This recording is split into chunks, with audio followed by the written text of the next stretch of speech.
2023木棉花翻转动漫季顶场，现场打造7大主题展区，包括《鬼灭之刃》、《间谍加加九》等等，和未少粉丝纷纷提出手机啊拍卡翕相。有没有特别哪些比较喜欢的？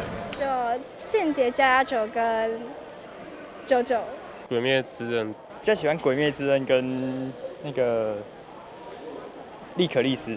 除了主题展区，还有一个周边商品提供粉丝挑选。另外，更推出主题福袋，每一袋拢有优惠之外，同时还有满额提好礼回馈。福袋通通都是超值下杀，那一袋都是680，数量有限。那其中最多人抢购的是间谍加加九，还有我们的86不存在战区。另外，更搭配着翻转动漫季，动漫界上知名的商店也来到台南东部登场，现场展售无同年代的红仔以及一个收藏。我们这个动漫快闪店东西非常的丰富，非常丰富。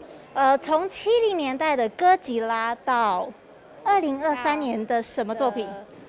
东京复仇者、乌冬粉、花酱，还有咒术回战。会战。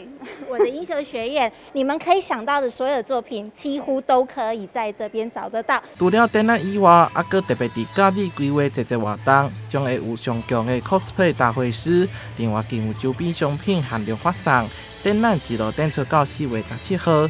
若是想要了解更加侪资讯，会当就网站来查询。台南新闻杨顺怀采访报道。